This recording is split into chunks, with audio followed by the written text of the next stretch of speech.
Carol Mendieta. El día de hoy vamos a abordar el tema de el hambre, la ingesta de alimentos y las emociones. Interesante tema en relación a dar respuestas a algunas interrogantes como ¿qué tiene que ver mis estados anímicos, mis estados conductuales con la alimentación? O algunas preguntas, ¿cómo? ¿Porque realmente tengo hambre? ¿O tengo hambre y por eso como? Lo cierto es que la alimentación es un tema con estudios de mucha delicadeza, de muchas dedicaciones y de muchas disciplinas involucradas. Acá tenemos no solamente la fisiología, la anatomía, trabajando en relación de dar respuesta a las interrogantes del hambre, los alimentos y las conductas. También tenemos otra disciplina como la nutrición, que trata de velar por los nutrientes necesarios a nuestro cuerpo, de balancear realmente la ingesta alimenticia adecuada para nuestro cuerpo.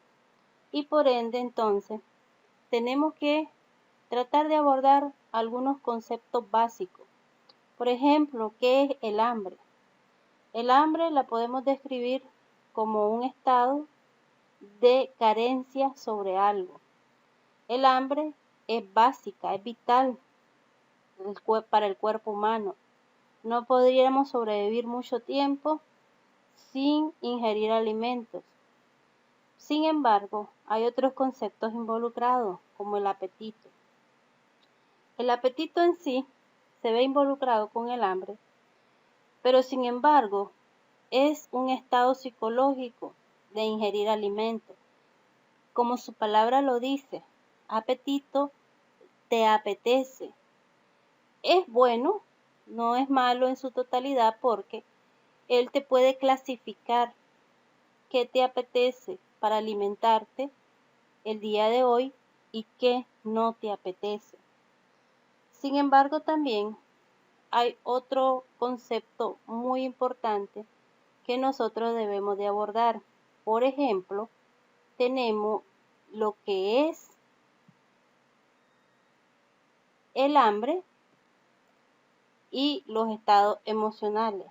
El hambre emocional no es realmente la necesidad de comer. Eso lo vamos a abordar a profundidad en el transcurso del desarrollo de la clase, pero es muy diferente a una necesidad fisiológica a solventar una necesidad emocional por medio de los alimentos. Entonces, es necesario tener como objetivo comprender las funciones de las estructuras cerebrales y emocionales relacionadas con las conductas alimenticias, destacando cuando comer se convierte en un problema. Definitivamente, para algunas personas, se ha hecho una problemática de salud alimentarse. Pero empecemos entonces, ¿cómo funcionan nuestras emociones? Las emociones son básicas. Algunos clasifican como 5, otros como 6 emociones. Pero acá tenemos la emoción como el enfado, la sorpresa, el miedo, la tristeza y la alegría. Obviamente, ¿cuál de estas emociones puede primar para hacer que nos alimentemos más? La alegría, la búsqueda del placer, el hedonismo humano. Yo quiero comer bastante, yo quiero comer bien, yo quiero comer alimentos que son los más prohibidos, pero son los más consumidos, como la hamburguesa, el pollo frito, la papa frita, etc. Ellas están relacionadas a tu estado emocional del placer o la alegría. Pero nuestras emociones están ligadas al comando cerebral, a este órgano humano que controla nuestras emociones, pero a su vez las emociones pueden provocar cambios en el cerebro. Es decir, el cerebro, el término plasticidad cerebral se ha hecho para los neurocientíficos, se ha hecho muy común porque sabemos que hay conductas aprendidas que se pueden desaprender y es tratando de mandarle información a nuestro cerebro. Por lo tanto, no es batalla ganada la regulación alimenticia, pero el cerebro es ese órgano tan importante que genera, que interpreta y que integra nuestras emociones.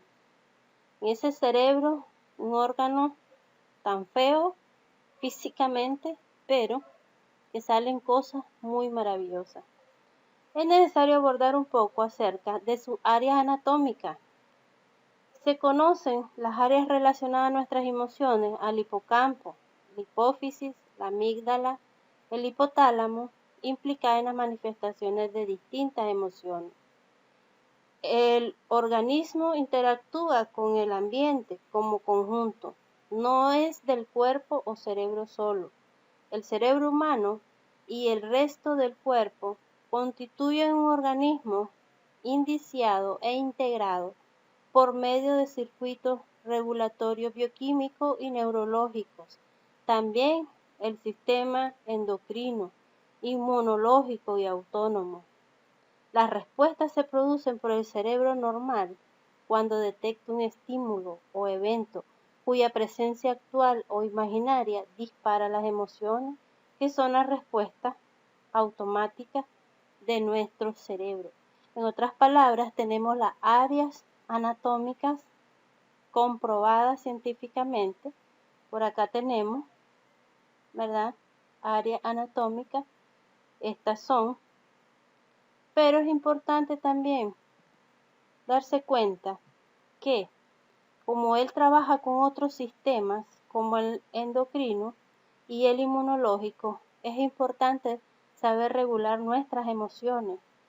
Muchas veces le damos rienda suelta a nuestros estados emocionales y una de ellas pueden ser las emociones negativas. Definitivamente, el negativismo no solamente te puede llevar a padecer enfermedades crónicas. Por ejemplo, las personas que comúnmente hacen críticas negativas hacia otras y no tienen reparo hasta qué punto pueden dañar la mente, el estado emocional de otra persona. Otro ejemplo que te puedo poner en el sistema inmunológico es el estado depresivo, que son los ambos polos, emocionalmente cabizbajo, con poca autoestima. Todos estos aspectos pueden estar relacionadas no solamente con la alimentación, sino con estados físicos en general. Entonces, es necesario ponderar nuestras emociones, nuestras conductas y algunos comportamientos. Entonces te decía que aquí están las regiones. De igual manera, todas esas regiones están dentro del sistema límbico, ¿verdad? Que este sistema límbico está totalmente relacionado con algunas funciones cognitivas, con algunas funciones también de instinto sexual, por ejemplo. Y lo que te decía anteriormente, con los estados de agresividad física o agresividad verbal, que las personas a veces no medimos hasta dónde podemos llegar o qué es lo que vamos a provocar. Está formado por partes del tálamo y del hipotálamo, y aquí nos sigue dando toda la descripción de el sistema límbico y dónde está involucrado, ¿no? Entonces, es necesario que lo podamos describir como partes anatómicas o simplemente por medio del sistema límbico en el cerebro. Lo cierto es que el sistema está organizado precisamente en nuestra mente racional y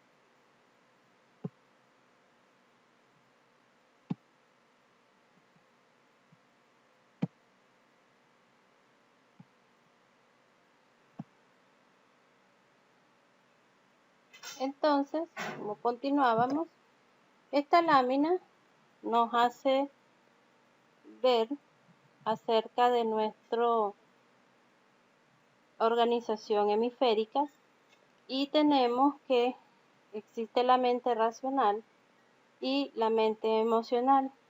Y obviamente con la parte emocional de nuestro cerebro es donde podemos ser creativos, organizados, hasta genios en relación a que toda emoción, toda conducta podemos modificar. Por esa razón es que la psicología, como otra disciplina encargada en la ingesta alimenticia, tienen el horizonte, tienen los vectores necesarios para poder hacer el cambio en las personas. Las emociones y el cerebro. Realmente el cuerpo humano, así como muchas de nuestras comunicaciones, están relacionadas muchas entre sí. Acá tenemos que hay expresiones faciales, gestos y posturas, hasta tono de voz. ¿Tienen que ver estos aspectos en la alimentación? Sí, tienen que ver mucho. Recordemos que las expresiones faciales podemos nosotros aprobar o desaprobar un alimento. Los gestos, nuestras posturas, también pueden dirigirte hacia una acción. Ya no se diga, pues, la mirada o los ojos por donde entra la información sensorial para aprobar o desaprobar un alimento, que en todo caso muchas veces es que aprueba y estimula para hacer la acción de comer o alimentarse. Las emociones se manifiestan en la activación de músculos involuntarios como los intestinos, las glándulas salivarias, mamarias y en la vejiga. Las emociones también se han asociado a la respuesta inmunológica y su protección de antivirus, bacterias, parásitos y tóxicos invasivos. Esto es importante, ¿verdad? Porque aquí podemos tener ejemplos de las intoxicaciones alimenticias. Ahora bien, alteración de estado corporal por regiones. Acá tenemos también otros órganos involucrados como el corazón, pulmón, intestino y todo lo que anteriormente habíamos dicho acerca del sistema inmunológico. La alimentación emocional.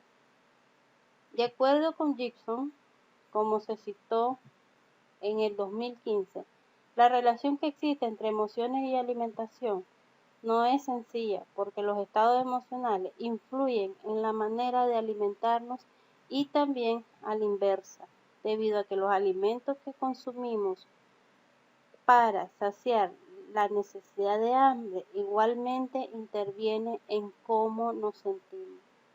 De hecho, pues, si te sentís alegre, definitivamente vas buscando siempre, como dice esta imagen, estados compensatorios. Por ejemplo, de nuestra cabecita salen la alimentación, ¿verdad? El comer emocional, la recompensa, el beneficio, esa alegría, ese estímulo, y así sucesivamente nos volvemos en un círculo vicioso de estímulos, respuestas emocionales y relación la comida. Hay hambre física versus hambre emocional.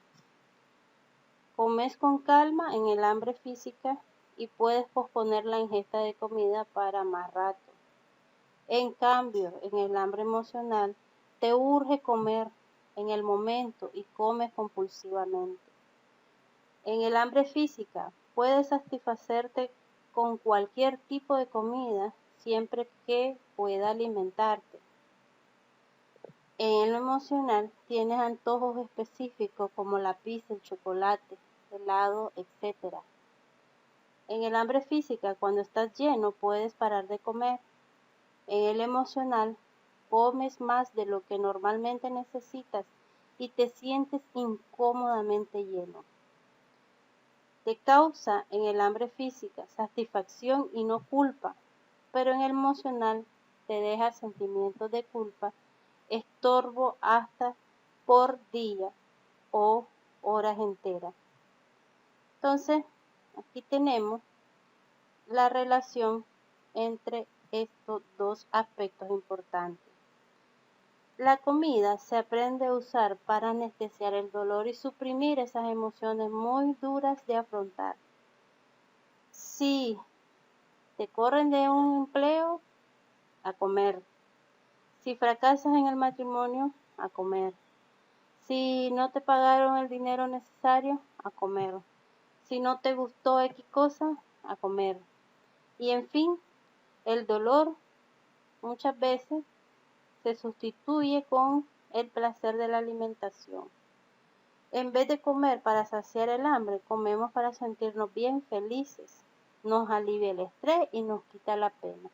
Cuanto más nos sentimos incómodos o impotentes, entonces lo primero que se viene a la mente es comer. Y comer bastante, y comer fritura, y llenarnos hasta saciarnos. Porque como hay otros vacíos, entonces hay otras pérdidas muy dolorosas, entonces lo más próximo es la comida, porque así de repente es como hemos aprendido, ¿verdad? Asociar la alegría con la comida. Por ejemplo, las familias tienen sus rituales que de repente no están bien si no se están alimentando. No son unidas si no hay banquetes de comidas en sus casas. De lo contrario, están distantes, están apáticos. Pero si uno de los proveedores es capaz de comprar una pizza como este tamaño e invitar a la familia, entonces ahí sí asociamos a estados de alegría, de gozo familiar, de armonía familiar, porque tenemos estos rituales o estas creencias en relación a la comida. Ahora, ¿vamos a negar que existen estas emociones cuando se une la familia en la mesa? No, pero los extremos son los que nosotros tratamos de enfocar de que no son los adecuados, porque para estar juntos, para estar en armonía, para estar en niveles comprensivos, no necesariamente tenés que tener abundante comida o comida, porque hay personas que tienen otros tipos de comportamiento como la toma de un vino o la toma de un vaso de un refresco. Entonces, tus paradigmas pueden cambiar dependiendo de tus valores familiares o de tu microcultura familiar. Acá tenemos una imagen muy interesante. Muy bien, mi cuerpo y mi mente. Porque ya no comemos por una necesidad biológica, sino que emocional, ya no sentimos esa conexión con nuestro cuerpo. Ya no lo entendemos ni lo comunicamos con él. Lo cierto es que de repente nos distanciamos tanto de comprender, de mejorar y de aceptar nuestros patrones conductuales alimenticios, que el amor hacia uno mismo se pierde y es donde le das cabida o rienda suelta a comer de una manera en que lo que estás haciendo es matando tu cuerpo. Entonces, la ingesta alimenticia no adecuada o abundante o desequilibrada es parte de que nosotros emocionalmente no tenemos esa conexión de cuidado hacia nuestro cuerpo y por ende actitudes que lamentamos a futuro. No son buenas, no son esenciales. Nuestras emociones son cosas que frases que podemos escuchar. No son buenas, pero son esenciales. Gracias a nuestra reacción emocional, preparamos nuestro cuerpo para responder de la mejor manera posible ante las amenazas, por ejemplo, el miedo. Es necesario, ¿verdad?, que evitemos entrar en un proceso de miedo. Como muchas cosas nos producen emocionalmente esta reacción de miedo, hay personas que llegan a manifestar miedo incluso cuando van a alimentarse. Y para ello vamos a tener la participación de los psicólogos para que también nos expliquen en relación al miedo y la alimentación, qué patologías están asociadas. Otra de las múltiples ventajas que nos proporciona el cerebro es la capacidad de dejar una marca emocional que nos ayude a recordar las cosas. De esta manera, ante un episodio de nuestra vida que esté cargado de emoción, no lo olvidaremos. Las circunstancias y consecuencias que nos llevaron a vivir esa experiencia, sea la emoción positiva o sea negativa. En otras palabras, la marca emocional es buena porque ella te va dirigiendo hacia los logros o hacia las metas que querrás aplicar a tu vida. Y una marca emocional puede ser el cambio alimenticio.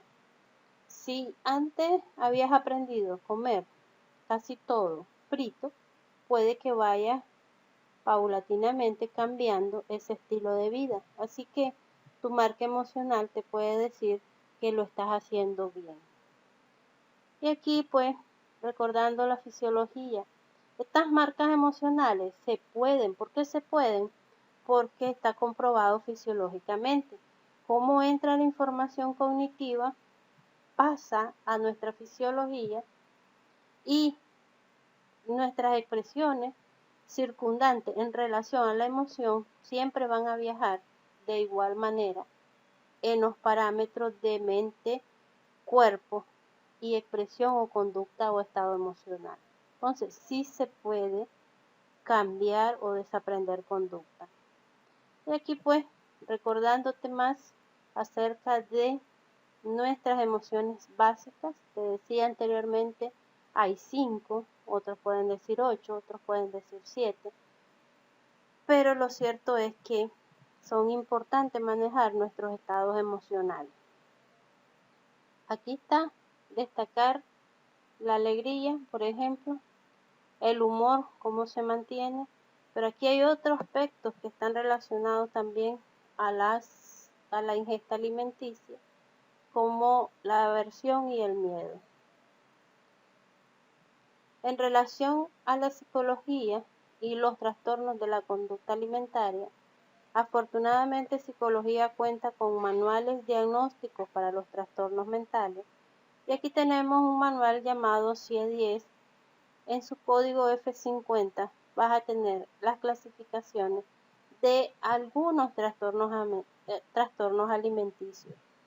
Y entonces vas a tener los más comunes como la anorexia y la bulimia, pero también puedes tener otros que son sin especificación o descriptiva, porque como puedes tener personas que evitan la comida total, puedes tener a otros que se alimentan a través del papel o de productos plásticos, etc.